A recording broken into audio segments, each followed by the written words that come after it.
तत्पुरुषाय विद्महे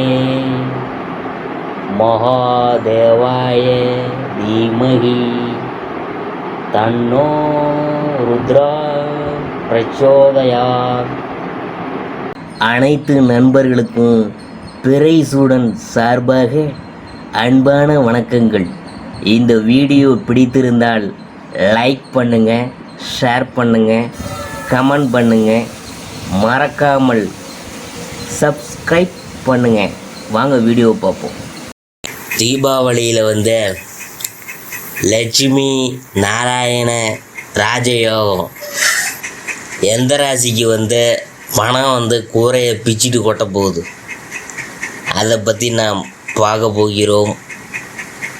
இந்த லட்சுமி நாராயண ராஜயோகம் அக்டோபர் மாதம் உருவாகுதுங்க.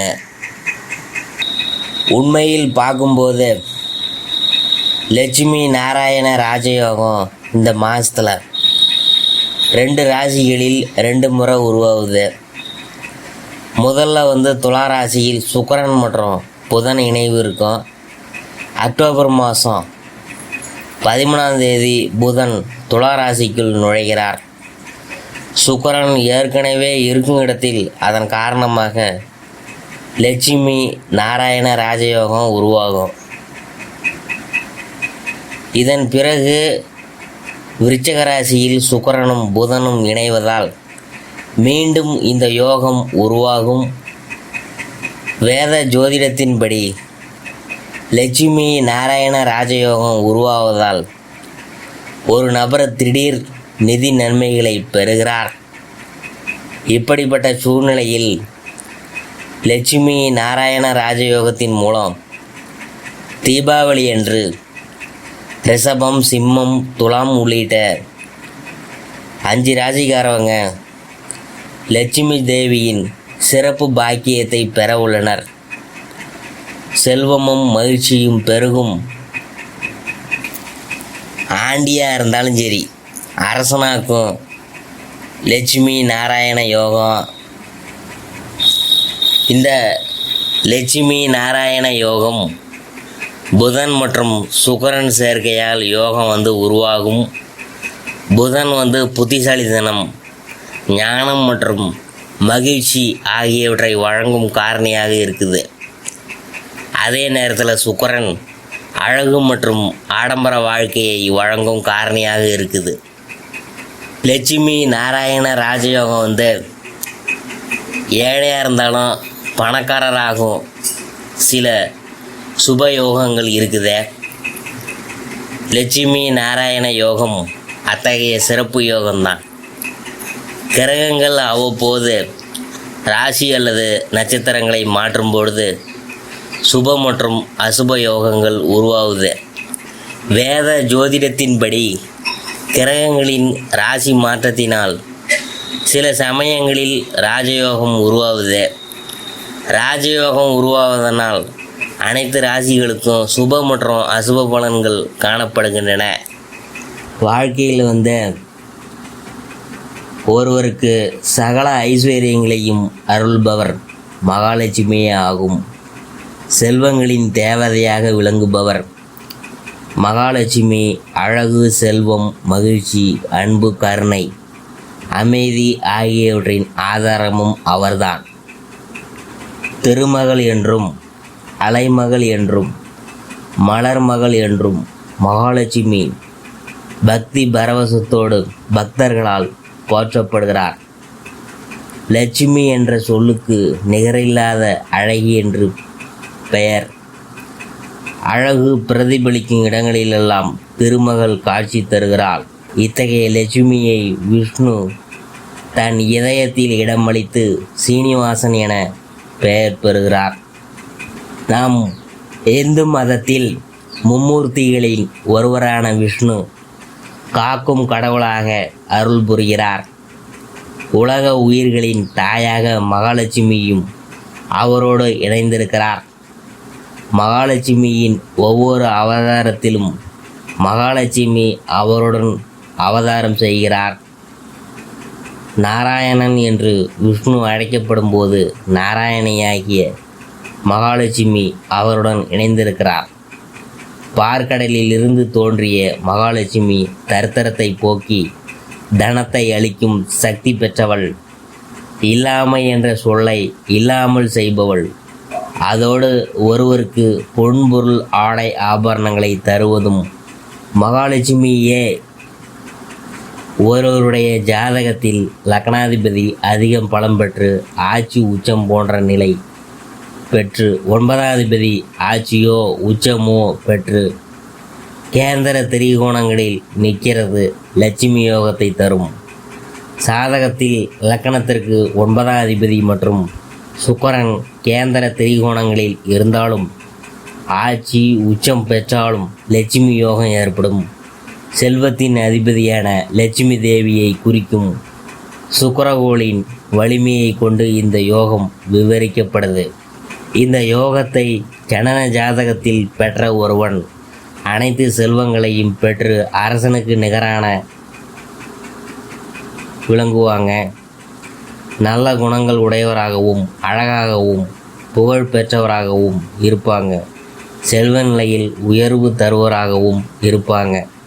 பில்கேட்ஸ் அவர்களின் ஜாதகத்தில் லக்கணம் மிதுனமாகி லக்னாதிபதி கன்னியில் உச்சம் பெற்று 9 குடைய சனி உச்சம் பெற்று 5 குடைய சுக்கிரன் ஆட்சி பெற்ற நிலையில் பலமான லட்சுமி யோகம் உருவாகியுள்ளதை பாருங்கள். மேலும் தனஸ்தானமான சந்திரன் 10ஆம் இடத்தில் நீர் ராசியில் நிற்கிறதும் மிக சிறப்பான அமைப்பாகும்.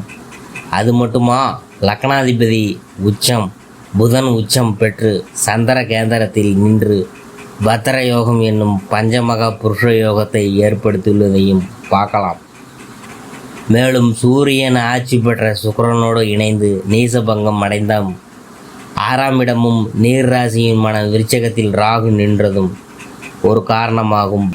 மேலும் செவ்வாயும் புதனும் இணைந்து புதன் வீட்டில் நிற்கிறதும் அவருக்கு உலகளவில் பேரும் புகழும் ஏற்பட காரணமாக இருந்தது. எனவே லட்சுமி பூஜை செய்யாவிட்டாலும் லட்சுமி யோகம் ஏற்பட்டு விட்டால் உலக முதல் பணக்காரராக இருப்பதில் ஆச்சரியம் என்ன? சுக்கிரனுடைய அருள் பார்வை குடிசையில் உள்ளவங்களுக்கும் குபேரனாக்கும் என்று சொல்வதும் உண்டு. சுக்கிரனுக்கு அதிபதியான சுக்கிராச்சாரியார் வழிபட தலைமை மாங்காடு வெள்ளீஸ்வரர் கோயில்.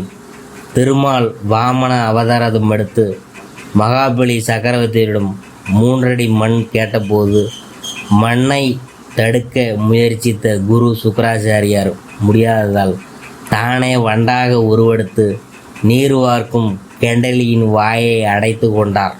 திருமால் புல்லால் வாயை குத்த வண்டாக உள்ளே இருந்த சுக்கிராச்சாரியருக்கு பார்வை பறிபோனது.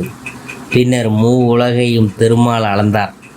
தான் பார்வை திரும்ப கிடைக்க திருமாலை தொடர்ந்து சுக்கிராச்சாரியார் பிரார்த்தித்து வந்தார். மாங்காடு தளத்தில் தவம் இருக்கும் பார்வதியை பார்க்க ஈசன் அங்கு வருவார். அவரை தரிசித்து இழந்த பார்வையை பெறுவாய் என்று திருமால் கூறினார். அங்கு சிவலிங்கத்தை தினமும் பூஜித்த சுக்கிராச்சாரியாருக்கு அங்கு வந்த சிவபெருமான் பார்வை திறனை கொடுத்தார். சுக்கிராச்சாரியார் பூஜித்ததால் இறைவனை தமிழில் வெள்ளீஸ்வரர் என்று சமஸ்கிருதத்தில் பார்கேஸ்வரர் என்றும் அழைத்தனர். பார்வை குறைபாடு உள்ளவர்கள் மாங்காடு வெள்ளீஸ்வரரை தரிசித்து பார்வை திறனை பெறுகின்றனர். வெள்ளிக்கிழமையில் அல்லது பரணி பூரம் நட்சத்திரங்களில் சுக்கிரனுக்கு வந்து பரிகார பூஜைகள் செய்யப்படுகின்றன. மயிலாப்பூரில் கபாலீஸ்வரர் கோயிலில் அருகே தெற்கு மாட வீதியில் உள்ள வெள்ளீஸ்வரர் ஆலயத்திற்கு சென்றும் வழிபடலாம். ரிஷபராசியை பற்றி நாம் பார்க்க போகிறோம். இந்த மாதம் ராசியாதிபதி சுக்கிரன் சஞ்சாரத்தினால எந்த காரியத்தையும் செய்து முடிக்கிறதுல வேகம் ஏற்படும். முயற்சிகள் கைகூடும். பகைவர்களால் ஏற்படும் தொல்லைகளை நீங்கள் சமாளிப்பீங்க. புதிய நண்பருடன் பழகும்போது பார்த்து பழகணும். தொழில் வியாபாரம் நிதானமாக நடக்குமுங்க. கடன் விவகாரங்கள்லாம் கட்டுக்குள்ளே இருக்கும். புதிய ஆர்டர்களுக்கான முயற்சிகள் சாதகமான பலன் தரும். உத்தியோகத்தில் இருக்கிறவங்க வீண் அலைச்சலை சந்திக்க வேண்டியது இருக்கும். அலுவலக பணிகள் மூலம் டென்ஷன் உண்டாகும். குடும்பத்தில் இருக்கிறவங்கள்ட்ட கோபமாக பேசுவதை தவிர்ப்பது நல்லது. கணவன் மனைவிக்கிடையில் வாக்குவாதங்கள் ஏற்படலாம். பெண்களுக்கு அடுத்தவர்களின் பிரச்சனைகளில் தலையிடுவதை தவிர்ப்பது நல்லது. கலைத்துறையினருக்கு அதிர்ஷ்ட வாய்ப்புகள் ஏற்படும். அரசியல் துறையினருக்கு தைரியம் தன்னம்பிக்கை ஏற்படும். மேலிடத்துடன் இருக்கும் உரசல்கள் அகலும். மாணவர்களுக்கு கல்வி பற்றிய டென்ஷன் ஏற்பட்டு நீங்கும். பாடங்களை ஒரு முறைக்கு 2 முறை படித்து புரிஞ்சுக்கணும். அடுத்தபடியாக கார்த்திகை 2, 3, 4 பாதங்கள் அதை பற்றி பார்க்கும்பொழுது இந்த மாதம் மற்றவங்களால் அமைதியின்மை உண்டாகலாம். குடும்பத்தில் இருக்கிறவங்கள்ட்ட வாக்குவாதத்தை தவிர்ப்பது நல்லது. சிலருக்கு இடமாற்றம் உண்டாகலாம். கணவன் மனைவி ஒருவருக்கொருவர் அனுசரித்து போகணும், அதான் உங்களுக்கு நல்லது. தொழில் வியாபாரத்தில் ஈடுபட்டு இருக்கிறவங்க திட்டமிட்டபடி செயலாற்றி வெற்றியை எட்டி பிடிப்பாங்க. வியாபார போட்டிகள் குறையும். அடுத்தபடியாக ரோகிணியை பற்றி பார்க்கும்பொழுது இந்த மாதம் எதிர்பாராத செலவுகள் உண்டாகலாம். திட்டமிட்டு செயல்படுவது நல்லது. உறவினர்களிடம் தேவையற்ற வாக்குவாதங்கள் உண்டாகலாம். வாகனங்களால் செலவு ஏற்படும். நண்பர்களிடம் இருந்து பிரிவு, உடல் சோர்வு உண்டாகலாம். மூத்த சகோதரர் உடல்நலத்தில் கவனமாக இருக்கணும். மாணவர்களுக்கு கூடுதலாக பொறுப்புகள் சேரும். கல்வியில் நாட்டெல்லாம் அதிகரிக்கும். கவனமாக படிக்கணும். பொருளாதார சிக்கல் ஏற்பட்டு நீங்கும்.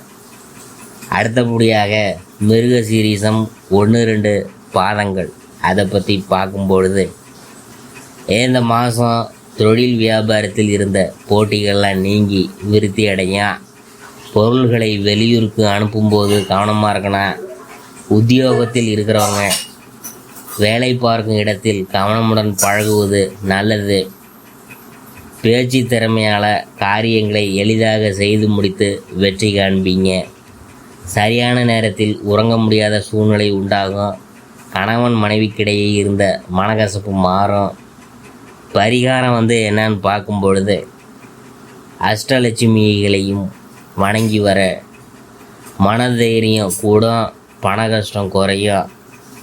குடும்பத்தில் சுபிட்சம் ஏற்படும். அதாவது சனி தரும் அரிய ராஜயோகம். தீபாவளிக்கு பிற்பாடு பொற்காலம் இந்த ராசிக்கெல்லாம் கிடைக்க போகுது. கர்ம பலனை தரக்கூடிய சனி பகவான் தற்போது கும்பத்தில் ஆட்சி அதிபதியாக சஞ்சரிக்க உள்ளார். சனி பகவான் நவம்பர் 15ஆம் தேதி வக்ர பயிற்சியை நிறைவு செய்கிறார். மீண்டும் நேர்முக பயிற்சியில் ஈடுபட உள்ளார். கும்பராசியில் சஞ்சரிக்கும் சனி பகவான் சாஷா யோகம் உருவாகி உள்ளது. அதோடு தீபாவளிக்கு பிற்பாடு நவம்பர் 15ஆம் தேதி தற்போதுள்ள வக்ர பயிற்சியிலிருந்து மீண்டும் நேரான நகர்வில் ஈடுபட உள்ளார். இதன் காரணமாக கர்ம பலனுக்கு அற்புத பலனை அள்ளித்தரக்கூடிய சனி பகவான் எந்தெந்த ராசிக்கு என்னென்ன பலன்கள்? ஜோதிடத்தின்படி நவகிரகங்களில் மிக முக்கியமாக கருதப்படக்கூடிய சனி நம் கர்ம வினைக்கு ஏற்ற வகையில் பலனை தரக்கூடியவர். நவகிரகங்களில் மிக மெதுவாக நகரக்கூடிய சனி பகவான் 2.5 ஆண்டுகள் ஒரு ராசியில் சஞ்சரித்து பின்னர் பயிற்சி அடைவார். இதனிடையே ஒரு முறை அல்லது 2 முறை வக்ர பயிற்சி என்னும் பின்னோக்கி நகரக்கூடிய நிலை இருக்கும். அந்த வகையில் பார்க்கும் பொழுது ஜூன் 29 முதல் நவம்பர் 15 வரை வக்ர நிலையில் இருக்கும் சனி அதன் பின்னர் நேர்முகமாக நகரத் தொடங்குவார். சனி பகவான் ஒருவரது செயல்களுக்கு ஏற்ற பலனை தருபவர். இந்த சனி பகவான் கும்பம் மற்றும் மகர ராசிகளின் அதிபதியாவார். தற்போது சனி பகவான் தனது மூல திரிகோண ராசியான கும்பராசியில் பயணித்து வருகிறார். அதுவும் ஜூன் மாதத்தில் இருந்து சனி பகவான் கும்பராசியில் வக்கர நிலையில் பயணித்து வருகிறார். இந்த நிலையில் சனி பகவான் இந்த ஆண்டின் தீபாவளிக்கு பின்னாடி வக்கர நிவர்த்தி அடைந்து பயணிக்க உள்ளார். சனியின் இந்த மாற்றத்தின் தாக்கம் மேஷம் முதல் மீனம் வரையிலான அனைத்து ராசிகளிலுமே காணப்படும். முக்கியமாக சனி வக்கர நிவர்த்தி அடைவதால் சில ராசிக்காரங்களுக்கு மிகவும் அதிர்ஷ்டமாக இருப்பதோடு நிதி நிலையில் நல்ல முன்னேற்றம் ஏற்பட்டு பணக்காரராகும் யோகம் இருக்குது. இப்போது கும்பராசியில் வக்கர நிவர்த்தி அடையும் சனியால் தீபாவளிக்கு பின்னாடி எந்தெந்த ராசிக்காரங்க பணக்காரராகும் வாய்ப்பு இருக்கிறது. ரிஷபராசியை பற்றி நாம் பார்க்கும்பொழுது இந்த மாதம் மூத்த மற்றும் இளைய பணிபுரிகிறவங்க தங்கள் தொழிலில் முழு பலனை பெறுவாங்க. வியாபாரத்தில் தொடர்புடையவங்களாம் எதிர்பார்த்த பலனை பெறுவாங்க. பணியாளர்களுக்கு கூடுதல் வருமானம் கிடைக்கும். மார்க்கெட்டிங், நிலம், கட்டிடம் மற்றும் ஒப்பந்தம் போன்ற வேலைகளை செய்கிறவங்களுக்கு இந்த அக்டோபர் மாதம் உங்களுக்கு ரொம்ப சாதகமாக இருக்க போகுது. இந்த மாதத்தின் நடுப்பகுதியில் சிறப்பான வாய்ப்புகள்லாம் கிடைக்கும். இதை செய்ய உங்கள் உறவினர்கள் மற்றும் தந்தையின் முழு ஆதரவை பெறுவீங்க. அக்டோபர் மாதத்தில் உங்கள் காதல் வாழ்க்கைக்கு மிகவும் சாதகமாக இருக்கும். காதல் உறவில் இருக்கிறவங்களுக்கு தங்கள் உறவில் இன்னும் கொஞ்சம் முன்னேற்றம், உங்கள் திருமண வாழ்க்கை மகிழ்ச்சிகரமாக இருக்க போகுதுங்க. ரிஷபராசிக்கு கர்மஸ்தானமான 10ஆம் வீட்டில் சாசா ராஜயோகத்தின் அமைப்பால் சாதகமான சூழ்நிலைகள்லாம் உண்டாகும். சனியின் வக்கர நிவர்த்தியால் வேலை தேடுறவங்களுக்கு சிறப்பான வேலை வாய்ப்புகள்லாம் அமையும். உங்களின் வெற்றியால் திருப்தி அடைய முடியும். அதாவது வீடு, மனை வாங்கும் முயற்சி மற்றும் ஒப்பந்த வேலை செய்யக்கூடியவங்களுக்கு மிகவும் சாதகமான மாதம்.